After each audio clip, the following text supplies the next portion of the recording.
841 cas d'accidents de la circulation et plus de 270 cas de secours enregistrés dans la commune de Daloa en 2021, selon le centre de secours d'urgence. Une situation due à l'incivisme sur les routes et aux autres comportements indélicats. Face à cette situation qui préoccupe, une campagne de sensibilisation est organisée à l'initiative de l'Office national de la protection civile, parrainée par Mohamed Koulibaly, député de la circonscription. Les comportements donc des bons citoyens peuvent nous éviter un certain nombre de drames inutiles et éventuellement aussi économiser des vies. Nous voyons des personnes aujourd'hui rouler des motos sans casque. Nous voyons donc des personnes en pleine rue à vif allure. C'est des comportements qu'il faut bannir. Le non-respect du code de la route est l'une des causes les plus récurrentes. Les populations sont donc sensibilisées au respect du code de la route, aux gestes de premier secours, ainsi qu'au renforcement de la confiance entre les pompiers civils et les populations.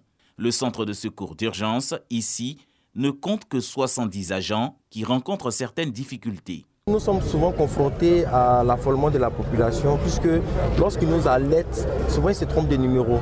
Donc lorsqu'on arrive sur le terrain, ils sont déjà très agités, ils s'attaquent à nos engins, aux véhicules et aux sapeurs-pompiers parce qu'ils ne connaissent vraiment pas la réalité du métier des sapeurs-pompiers. Le député Mohamed Koulibaly s'engage à œuvrer pour l'amélioration des conditions de travail des soldats du feu de la ville.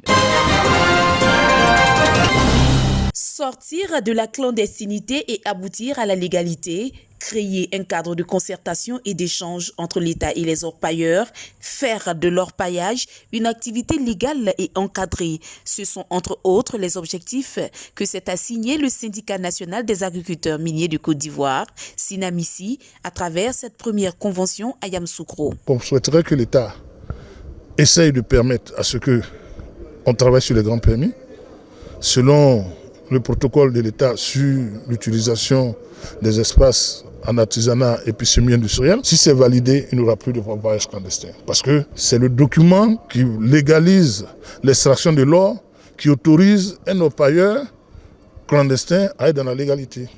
Donc aujourd'hui, nous demandons à l'État vraiment d'être regardant là-dessus. Il y a des pays limitrophes qui utilisent ça. Et ça marche, il n'y a pas d'orpaillage clandestin là-bas. Ça va laisser des traces, tout le monde va payer des impôts et on va se retrouver facilement.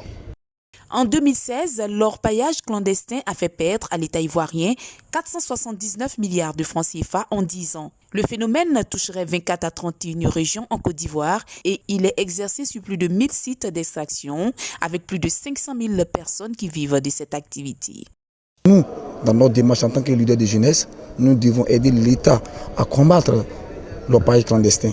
Et aussi demander aussi à l'État de nous aider à avoir des documents légaux pour que les opérateurs et nous-mêmes en tant que jeunesse ivoirienne, nous puissions exercer ce secteur d'activité dans la légalité. Depuis sa création, le Sinamissi multiplie les actions de sensibilisation et de formation des orpailleurs en vue de réguler le secteur. Une action en parfaite adéquation avec la vision du président de la République, Alassane Ouattara. Il y a eu une meilleure connaissance des tests, c'est à partir des tests que nous travaillons. Il y a eu une meilleure connaissance de ce qu'on attend d'eux.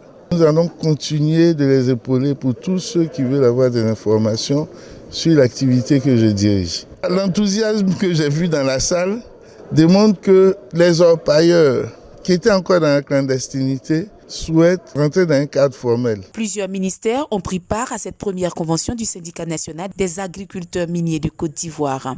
Les recommandations de cette rencontre seront mises à la disposition de la primature et de toutes les parties prenantes, notamment les ministères impliqués.